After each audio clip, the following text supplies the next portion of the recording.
City of Joburg clarifies confusion over electricity surcharge. The City of Johannesburg has moved to clear up confusion surrounding its electricity surcharge, assuring residents that the fee remains unchanged.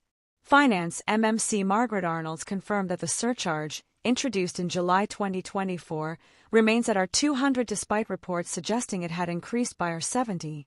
"I want to set the record straight, the surcharge of R200 remains at R200. It's not going to be increased to R270, it will not change," Arnold said. The surcharge, which sparked public backlash amid rising electricity costs, is not unique to Johannesburg. Arnold's noted that other metros have implemented similar fees.